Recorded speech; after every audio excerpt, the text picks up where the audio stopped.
Біздің қаламызда қақаған аяз, суық.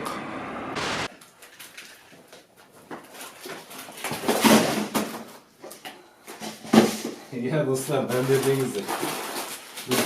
Дубайға кетіп барады. Мен сіздерге айттым ғой, шетелді қалай аз ақшамен қыдыруға болатынын. Міне, көріп тұрғандай. Тез дайындалынатын тағамдар түрлі-түрлі. Осылардың барлығын үйдік, себебі Дубайда тағам өте қымбат. Біз отельде барынша осындай нәрселермен күн көреміз. Заттарды қазір таңда жинастырып жатырмыз. Үйдің Ера бауырымның сөмкелері. Қалай, дайынсың ба, Ера? Дайынбыз. Бұйырса ертең Дубайда боламыз. Мани дейді. Бізге такси келу керек, және де осы такси арқылы біз Ақтөбеден Оренбургке жол жүреміз. Біздің самолетіміз Оренбург қаласынан Дубайға тікелей ұшады. Достар, біз валютаны 4 рет алмастырады екенбіз. Яғни теңгелерді рубльге айырбастаймыз. Сол Оренбургтың автовокзалынан түскеннен кейінде біз ары қарай рубльмен сол жақтың аэропортына жетіп қалу керекпіз. Дубайдан түскен кезде мына долларды сол жақтың валютасына тағы да айырбастаймыз. Достар, ұйқы қысып тұр. Таксиді күтіп көзіміз іліп барады. Бірақ шыдаймыз. Кетпесін қазақпыз, онан да өзімізді дамытайық. Үкіметті емес, ел табыстарды талқылайық. Әр елде проблема толуда, жалғыз бізде емес. Бірақ бұл өмір сүру. Қайырлы таң, достар.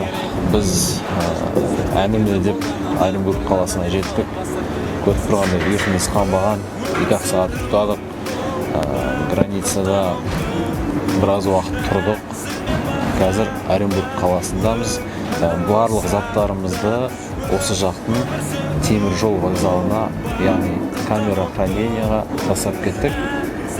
Өзіміз жалпы Оренбургқа келіп көрмесеңіздер, Оренбургтың жанында, Оренбург вокзалының жанында Локомотив деген сауда орталығы бар.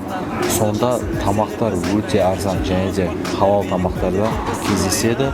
Және де 2 порция гарнир салатымен тамақ бізге 370 рубльге шықты. Яғни теңгемен есептеген кезде 2109 теңге. Сонымен қатар камера хранениеға біз бір сөмкеге 170 рубль төледік. Жалпы есеппен 340 рубль. Қазір енді дос баламызбен, Игорь деген дос баламызбен кездесуге баратырмыз. Бізге аэропортқа дейін әлі 3 сағат бар. Айтпақшы, жақын арада Ресей Федерациясында сайлау өтейін деп жатыр. Ана жерде бір табло көріп қалдық. Голосуем за Собчак деген. Ксения Собчак президенттікке ұсынылып жатыр екен. Қызық негізі. Владимир Путиннің суреттері тұр бүкіл жерде ше.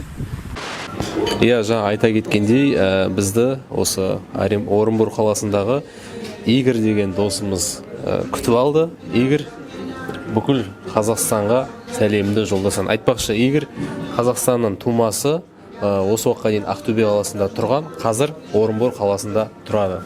Ассаламу алейкум, жігіттер, қалайсың из Оренбурга. Всем большой рахмет, всем спасибо и большой привет. Ақтөбе процветания, успехов, всем казахстанцам мирного неба над головой, счастья вашим семьям, родным и близким, берегите себя. Алга, Ақтөбе, конечно же, скучаю по Ақтөбе, скучаю по Казахстану. Скоро приеду в гости, ждите. Для канала АВ Адикус успехов и процветания. Давайте, ребята, тащите. Біз қазір Оренбург аэропортында, әуежайында отырмыз. Қазір бұйырса жарты сағаттан соң ұшамыз, амандық болса. Ал анау тұрған самолетке отырғызу басталды. Бұл Орынбор әуежайы. Өте үлкен, мен бұндай деп шыны керек күтпедім. Халықаралық әуежай, адамдар тола, соның ішінде қазақтар. Аман есен жетуімізге Алла сәтін салсын. Бұйырса Дубайда көріскенше. Өмір сүру бұл бақытқа ұмтылу, әзіл мен махаббат өмірді ұзартады. Өмір сүру бұл бақытқа Ал келдік мынау біздің артымыздағы самолет. Бәрін аяғында етік, қысық киім, куртка. Дала болса ыссы.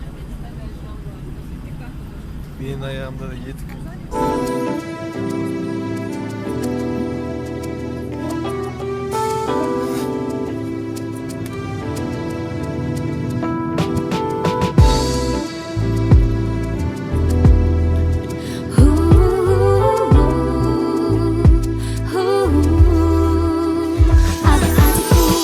Сен үлкесі, өмірде құр жүрмесі, жегін келсе сен мерси, жағдайыңды көтерси, позитив берси, мұңаймай жүрси, көңілді түсірмей, онан да өмір кайфын сүнси.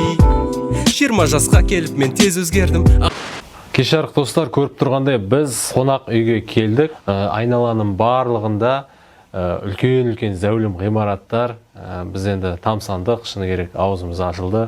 Адамдардың бізді қарсы алғаны барлығы ұнады. Қонақ үйдің ішінде бір минус, бұл жақта тоққа тығатын вилка, біз сияқты екеулік емес, үшеулік американдық стандарт.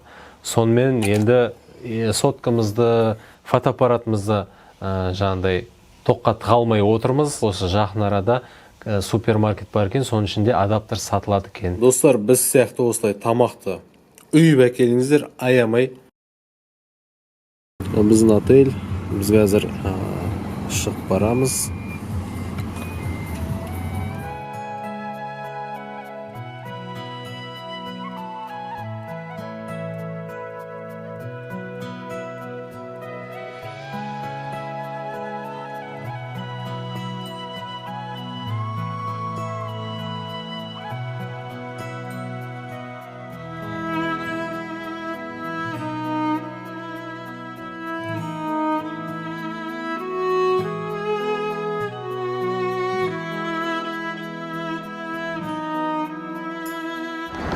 Қарапайым аудан, Дубай емес, кішігірім. Әрбір жері, әрбір қуысы әдеміленіп жасалған. Қазақ десе өзіне тет, Қазақстан десе өзіне тет, ештеңе айтқым келмейді. Өздеріңіз көріп тұрсыздар, арабтар ақшаны аямайды. Және де өздері де керемет өмір сүреді. Мында 20% ғана арабтар, таза арабтар. Қалған 80% ол эмигранттар. Неге десеңіздер, 20% арабтарды сіз бұл жерде көрмеуде мүмкінсіздер. Олар өздерінше өмір сүреді, өте бай, өте әлі ауқатты. 80% ол Филиппины, Бангладеш, Индия, жайдена көрші Пәкістан, Иран, Ирактан келген гастарбайтерлар. Бұлар сол арабтарға қызмет жасайды, және де туристерге қызмет жасайды.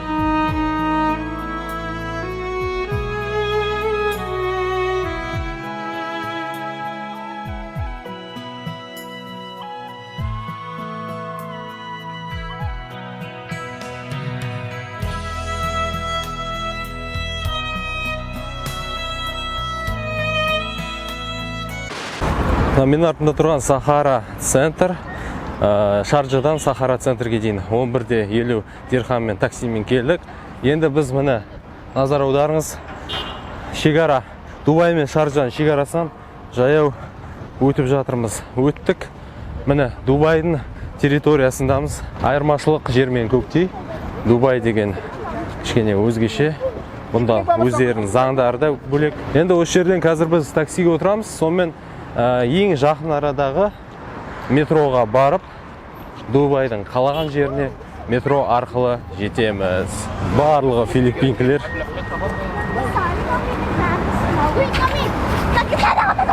Жабыз Шарджа таксинен, Дубайдың таксинен келе жатырып, сұрап жатырмыз. Ал отырдық. Метро стадиум. Назар аударыңыз, Шарджа мен Дубайдың айырмашылығы таксилерінде жақта 5 дирхамнан басталады екен. Шарджада 3. Иә достар, біз келдік. Метро стадиум деп аталады. Жер үстіндегі метро. 2 күміс карта 50 дирхам болды. Thank you. Яғни картаны осы жерге қоямыз.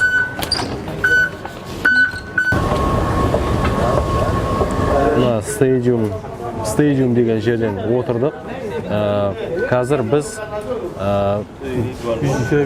Баньяское деген, яғни 21-ші станцияда тұрмыз. المحطة القادمة هي بنك أبو ظبي التجاري. The next station is ADCB.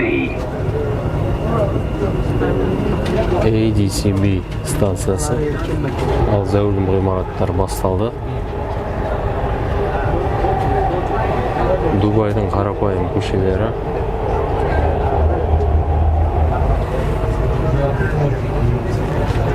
Метролары өте ыңғайлы, өте түсінікті жазылған барлығы. Hello, Kazakhstan. Hello, Kazakhstan. No? المحطة القادمة هي المركز المالي.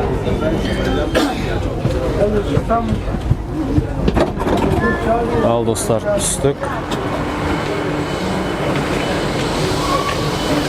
Бурж Халифа.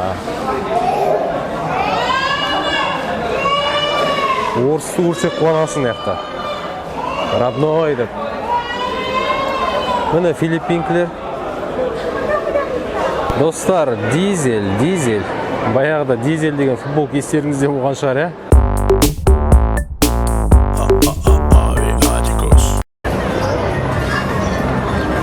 Жұмыскерлердің барлығы осы филиппиндер.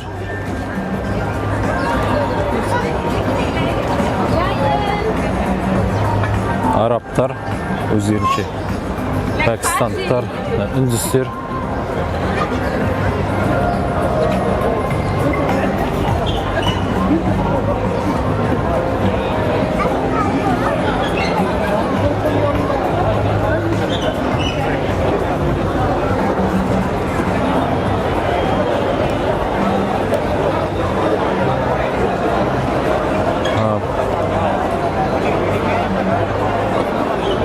Туристердің көп жері басталды.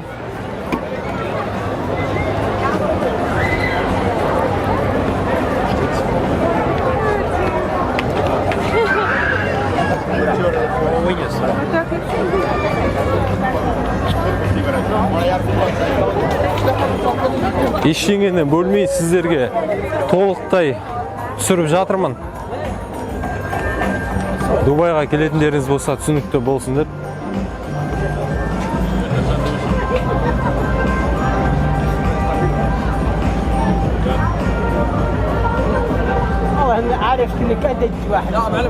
Көріздер ма қанша туристер?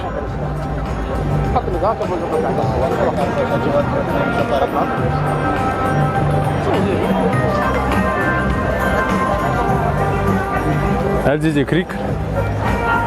Қарайық. Кешке осы жерде фонтан шоу болады.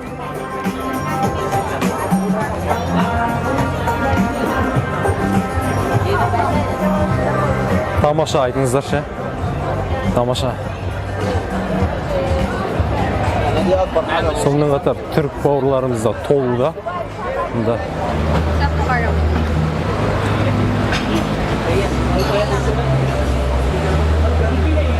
Венеция. Ары қарай да бұрылыс бар екен солға қарай.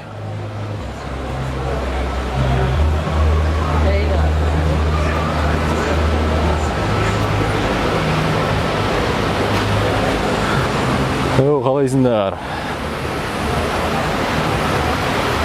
Міне достар, осы жерден аяқталады.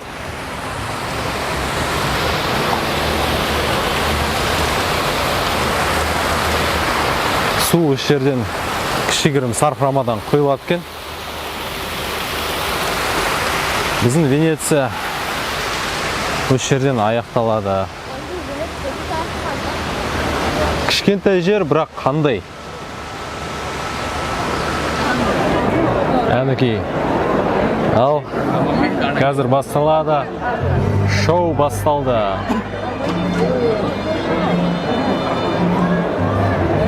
өздерінің ұлттық, өздерінің арабша әндерімен міне басталды.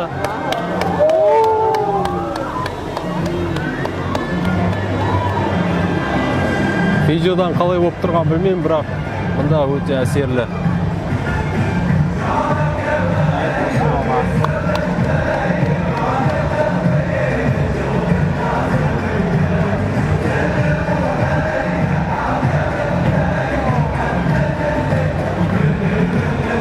Халықтарыңыздар қаншама.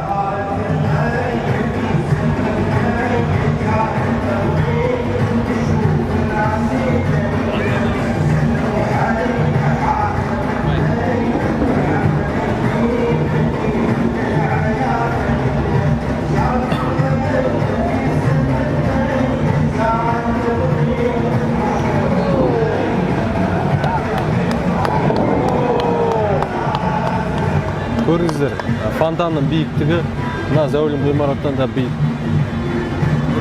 5 қабатты.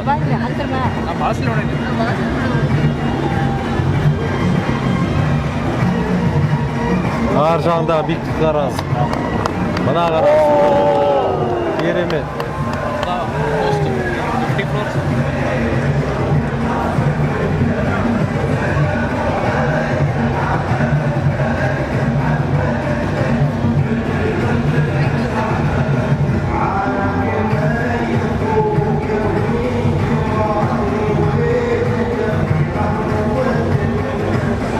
Бүкіл әлем бір жерге шоғырланып қалған секілді. Себебі мұнда 200-ден астам ұлт өкілдері бар.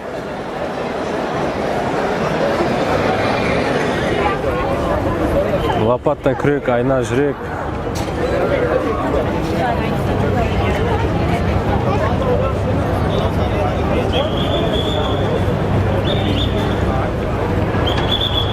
Мына жерде Lamborghini кетіп қапты ғой.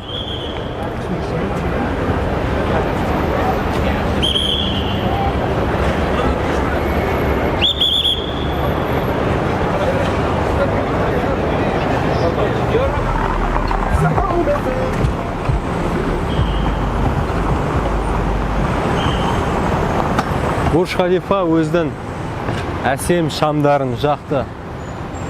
Біз одан әрмен салыстырамыз. Яғни жаңағы көлік қайттан айналып келді біздің қасымызға. 4 номерлі. Вау!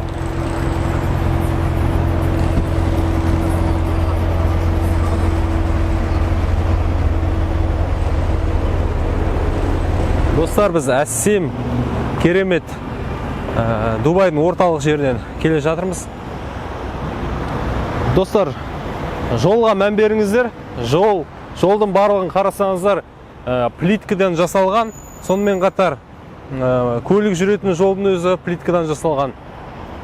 Жолға аса қатты мән берген екен. Қараңыздар, барлығы плитка. Дубай молдың оң жақ шеті